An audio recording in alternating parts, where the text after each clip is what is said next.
Cuarta parte, Los hijos de las tinieblas, capítulo 31. O pude ver otra cosa que la lluvia, pero capté las voces de las criaturas a mi alrededor. Y a su líder dando la orden. Esos dos no tienen ningún gran poder, les decía con unos pensamientos que resultaban de una curiosa simplicidad, como si fueran dirigidos a niños vagabundos. Cogedles prisioneros. Lestat, dijo Gabriel, no te resistas. Es inútil tratar de prolongar esto. Comprendí que tenía razón, pero yo jamás me había rendido a nadie y, arrastrándola conmigo frente al Hotel Dieu, me dirigí al puente. Nos abrimos paso entre la multitud de capas húmedas y carruajes salpicados de barro, pero las criaturas ganaban terreno detrás de nosotros. Corrían tan deprisa que resultaban casi invisibles para los mortales, y apenas mostraban ahora el menor temor a nuestra presencia. La cacería terminó en las calles oscuras de la Rive Gauche. Los blancos rostros aparecieron delante y detrás de nosotros como diabólicos querubines, y cuando traté de desenvainar la espada, noté sus manos en mis brazos. «Acabemos ya», escuché decir a Gabriel. Conseguí agarrar con fuerza la espada, pero no pude impedir que las criaturas me levantaran del suelo. Lo mismo hicieron con Gabriel. Y en un torbellino ardiente de imágenes espantosas, supe a dónde nos conducían. A Les Innocents, distante muy poco de allí. Ya podía distinguir el resplandor de las hogueras que ardían cada noche, de las hediondas fosas comunes, de las llamas de las que se creía que dispersaban los efluvios. Cerré el brazo en torno al cuello de Gabriel y grité que no podía soportar aquel hedor, pero las criaturas nos condujeron rápidamente a través de la oscuridad, cruzando las verjas y pasando ante las blancas criptas de mármol. «Seguro que vosotros tampoco podéis soportarlo», dije, pugnando por desasirme. «¿Por qué, pues, vivís entre los muertos cuando estáis hechos para alimentaros de los vivos?» Me entró tal repulsión, que no pude continuar mis esfuerzos por hablar ni por liberarme. A nuestro alrededor había cuerpos en diversos estados de putrefacción, e incluso de los sepulcros más ricos surgía aquel hedor. Y el internarnos en la parte más oscura del cementerio y penetrar en un enorme sepulcro, me di cuenta de que también a las criaturas les repugnaba el olor tanto como a mí. Percibí su desagrado y, pese a ello, vi que abrían la boca y ensanchaban los pulmones como si lo quisieran devorar. Gabriel, a mi lado, estaba temblando con los dedos hundidos en mi cuello. Atravesamos otra puerta y luego, a la mortecina luz de una antorcha, descendimos por unos peldaños de tierra. El hedor creció en intensidad, parecía resumar de las paredes de barro. Incliné la cabeza hacia adelante y vomité un hilillo de sangre reluciente en los escalones excavados a mis pies. La sangre desapareció mientras continuábamos adelante con rapidez. «Vivís entre las tumbas», exclamé, furioso. «Decidme, ¿por qué sufrís ya el infierno por propia voluntad?» «Silencio», cuchicheó muy cerca de mí una de las criaturas, una hembra de ojos oscuros con pelos de bruja. «Blasfemo. Profanador maldito. No muestres tanto aprecio por el demonio, querida», repliqué en tono burlón.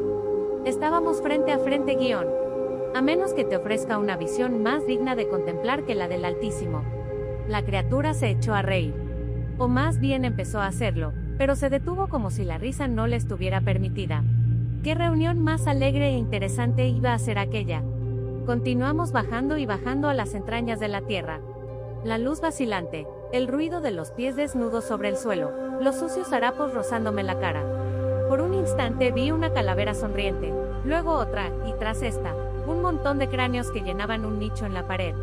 Intenté desasirme, y mi pie golpeó otro montón de huesos, que cayeron con estruendo escaleras abajo. Los vampiros me sujetaron con más fuerza y trataron de sostenernos a los dos más en alto. Pasamos ante el repugnante espectáculo de unos cadáveres putrefactos sujetos a las paredes como estatuas, con los huesos cubiertos de telas también podridas. «Esto es demasiado repulsivo», mascullé con los dientes apretados.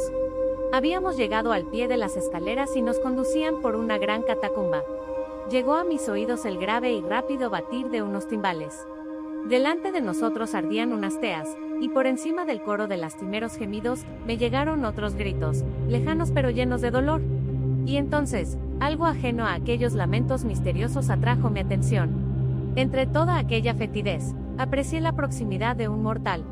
Era Nicolás y estaba vivo, y pude percibir la vulnerable corriente de sus pensamientos mezclada con su olor. Y en sus pensamientos había algo terriblemente extraño. Era un caos. No tuve modo de saber si Gabriel lo había captado. De pronto, las criaturas nos arrojaron juntos al suelo y se apartaron de nosotros. Me puse en pie y ayudé a Gabriel a incorporarse. Vi que estábamos en una gran cámara abovedada, apenas iluminada por 3 antorchas que sostenían otros tantos vampiros, dispuestas en un triángulo cuyo centro ocupábamos. Había algo grande y oscuro al fondo de la cámara, olía a madera y brea, a humedad, a ropa enmohecida, a mortal vivo. Nicolás estaba allí.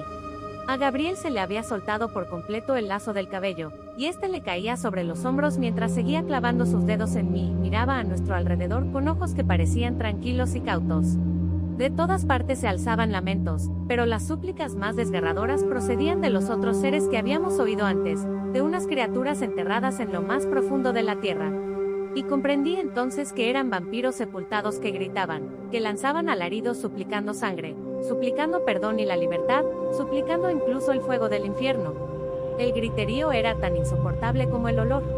No me llegaron verdaderos pensamientos de Nicolás, solo el tenue brillo informe de su mente. ¿Estaría soñando? ¿Se habría vuelto loco?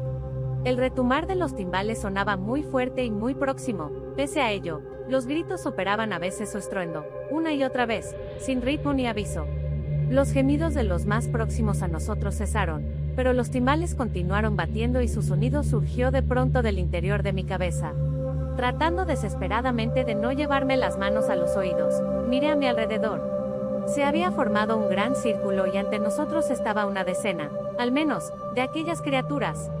Vi jóvenes, viejos, hombres y mujeres, un muchacho, y todos ellos vestían restos de ropas humanas. Estaba la mujer a la que había hablado en la escalera, con su cuerpo bien formado cubierto por una túnica asquerosa, y sus vivaces ojos negros brillando como gemas en el fango mientras nos estudiaban. Y detrás de ellos, de aquella avanzada, había un par en las sombras golpeando los timbales. Elevé una muda súplica pidiendo fuerzas. Traté de oír a Nicolás sin pensar realmente en él. Hice un voto solemne: os sacaré a todos de aquí, aunque de momento no sé exactamente cómo. El ritmo de los timbales se hizo más lento hasta convertirse en una desagradable cadencia que convirtió mi extraña sensación de miedo en una garra que me atenazaba la garganta. Uno de los que portaban antorchas se acercó a nosotros. Aprecié la expectación de los demás, una patente excitación mientras las llamas se acercaban a mi rostro. Arranqué la tea de manos de la criatura, retorciéndole la derecha hasta que hincó las rodillas. Con una seca patada, le envié rodando por el suelo y cuando los demás se lanzaron contra mí, moví la antorcha en un amplio arco obligándoles a retroceder. Luego, desafiante, arrojé la antorcha al suelo. Aquello les pilló por sorpresa y noté un súbito silencio. La expectación había desaparecido, o más bien se había transformado en algo más paciente y menos volátil. Los timbales sonaron insistentemente, pero parecía como si aquellos seres no hicieran caso de su retumbar. Tenían la vista puesta en las hebillas de nuestros zapatos, en nuestro cabello y en nuestros rostros, con tal expresión de inquietud que parecían amenazadores y feroces. Y el muchacho, con una mueca atormentada, extendió la mano para tocar a Gabriel. «Vuelve atrás», dije con un siseo. Y el muchacho obedeció, recogiendo la antorcha del suelo mientras lo hacía. Sin embargo, yo estaba seguro ya de una cosa: estábamos rodeados por la envidia y la curiosidad, y esa era la mejor ventaja que poseíamos. Miré uno tras otro a aquellos seres, y con gestos muy pausados, empecé a limpiarme el polvo y la suciedad de la levita y de los calzones. Alicé la capa y enderecé los hombros. Luego me pasé una mano por el pelo y crucé los brazos sobre el pecho, la imagen misma de la dignidad y la rectitud, y pasé la mirada a mi alrededor. Gabriel me dirigió una ligera sonrisa. No había perdido la compostura y tenía la mano en la empuñadura de la espada. El efecto de todo esto en aquellos seres fue de general asombro. La mujer de ojos oscuros estaba embelesada. Le hice un guiño. Habría quedado encantadora si alguien la hubiese metido bajo una cascada durante media hora y así se lo dije sin palabras. Dio 2 pasos atrás y se apretó los harapos sobre los pechos. Interesante. Muy interesante, sí señor. ¿Qué explicación tiene todo esto?, inquirí, mirando a aquellos seres uno por uno como si fueran el único. Gabriel lanzó de nuevo su leve sonrisa. ¿Qué representa que sois?, exigí saber. ¿La imagen de unos fantasmas que arrastran las cadenas por cementerios y antiguos castillos? Las criaturas se miraron entre ellas con creciente inquietud. Los timbales habían dejado de sonar. La niñera que tuve me asustaba muchas veces con cuentos de seres así, dije. Me decía que podían saltar en cualquier instante de las armaduras del castillo para llevarme con ellos gritando. Pisé el suelo con energía y avancé hacia las criaturas. ¿Es eso lo que sois? Todos se encogieron y retrocedieron. Todos, menos la mujer de ojos negros, que no se movió. Lancé una risa por lo bajo. ¿Y vuestros cuerpos son como los nuestros, no es eso? Pregunté pausadamente. Finos, sin defectos. Y en vuestros ojos percibo muestras de mis propios poderes. Muy extraño. Surgía de ellos una gran confusión, y los aullidos procedentes de la tierra parecían más amortiguados, como si los sepultados estuvieran escuchando a pesar de su dolor. ¿Os divierte mucho vivir entre un hedor y una suciedad como estos? Pregunté. ¿Es por eso por lo que lo hacéis? Temor. De nuevo, envidia. ¿Cómo habíamos podido escapar a su destino? Nuestro amo es Satán, dijo la mujer de ojos oscuros con brusquedad. Su voz era cultivada. Seguramente había sido una mujer de buena posición cuando era mortal. Y servimos a Satán como es nuestro deber. ¿Por qué? Repliqué con cortesía. A nuestro alrededor hubo muestras de consternación. Una ligera imagen de Nicolás. Agitación sin orden ni concierto. ¿Habría oído mi voz? Traerás la cólera de Dios sobre todos nosotros con tu actitud desafiante, dijo el muchacho, el más joven de todos, que no debía tener más de 16 años cuando fue convertido en lo que era. En tu vanidad y tu perversidad, haces caso omiso de las leyes oscuras. Vives entre mortales y vas a lugares iluminados. ¿Y por qué no lo hacéis vosotros? Pregunté. ¿Acaso vais a subir al cielo con vuestras alitas blancas cuando terminéis este periodo de penitencia? ¿Es eso lo que os promete Satán? ¿La salvación? Yo, en lugar de vosotros, no confiaría en ello. Serás arrojado al fondo del infierno por tus pecados, dijo otro miembro del grupo, una mujeruca menuda con aspecto de bruja. Perderás el poder para seguir haciendo el mal en la tierra. ¿Y cuándo se supone que ha de suceder eso? Repliqué, llevo medio año siendo lo que soy, y ni Dios ni Satanás me han molestado. Eres tú quien me importuna. Se quedaron paralizados por un instante. ¿Cómo era posible que no hubiéramos caído fulminados al entrar en las iglesias? ¿Cómo podíamos ser lo que éramos?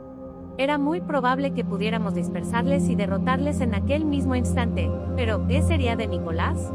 Si al menos sus pensamientos hubieran sido coherentes, habría podido hacerme una imagen de qué había exactamente bajo el gran lienzo negro enmohecido del fondo.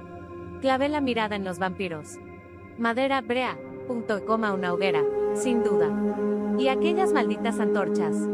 La mujer de ojos oscuros se adelantó hacia nosotros. No había malevolencia en ella, solo fascinación. Pero el muchacho la empujó a un lado, enfureciéndola, y se aproximó tanto que noté su aliento en el rostro. «Bastardo», exclamó. «Tú eres obra de Magnus, el proscrito, en desafío del pacto y de las leyes oscuras. Y llevado por la precipitación y la vanidad, le has dado el don oscuro a esta mujer, igual que te fue dado a ti. Si no te castiga Satán», murmuró la mujer, «lo haremos nosotros, como es nuestro deber y nuestro derecho». El muchacho señaló la hoguera cubierta por el lienzo negro e hizo un gesto a los demás para que se retiraran. Los timbales volvieron a sonar, rápidos y potentes. El círculo se amplió y los portadores de las antorchas se acercaron al lienzo. Dos de entre los demás desgarraron la tela casi descompuesta, el gran lienzo de sarga negra del cual se levantó una nube de polvo sofocante. La pira era tan grande como la que había consumido a Magnus. Y encima de ella, encerrado en una tosca jaula de madera, estaba Nicolás, arrodillado y caído contra los barrotes. Nos miró sin vernos y no aprecié en su rostro ni en sus pensamientos señal alguna de que nos reconociera. Los vampiros sostuvieron en alto las teas para que le viéramos bien, y noté que la expectación aumentaba de nuevo a nuestro alrededor, como cuando nos habían llevado a aquella cámara. Gabriel me advertía con la presión de la mano que mantuviera la calma. Su expresión no había cambiado un ápice. Noté unas marcas azuladas en el cuello de Nicolás. La pechera de encaje de su camisa estaba tan sucia como los harapos de las criaturas, y en sus calzones podían verse diversos sietes y rosaduras. De hecho, Nicolás estaba cubierto de magulladuras y consumido hasta el borde de la muerte. El miedo estalló silencioso en mi corazón, pero me di cuenta de que era eso lo que querían ver aquellos seres y sellé las emociones dentro de mí. La jaula no era nada, me dije. Podía romperla. Y solo había 3 antorchas. La cuestión era saber en qué momento moverse y cómo. No pereceríamos de aquella manera, Desde luego que no. Me descubrí. Observé fríamente a Nicolás y estudié con la misma frialdad los haces de leña menuda y los troncos grandes toscamente partidos. Surgió dentro de mí una gran cólera. El rostro de Gabriel era una perfecta máscara de odio. El grupo pareció darse cuenta de ello y se apartó ligerísimamente de nosotros, para volver a acercarse luego, lleno de confusión e incertidumbre. No obstante, algo más estaba sucediendo. El círculo de las criaturas se estrechó aún más a nuestro alrededor. Gabriel me tomó el brazo. «Viene el amo», murmuró. En algún lugar de la cámara se había abierto una puerta. El sonido de los timbales creció en intensidad, dio la impresión de que los sepultados en la tierra entraban en un paroxismo de súplicas, rogando el perdón y la liberación. Los vampiros que nos rodeaban reanudaron su frenético griterío, y tuve que hacer un gran esfuerzo para no llevarme las manos a los oídos. Un poderoso instinto me dijo que no debía mirar al recién llegado, pero no pude resistirme y, lentamente, volví la cabeza hacia él para medir sus poderes.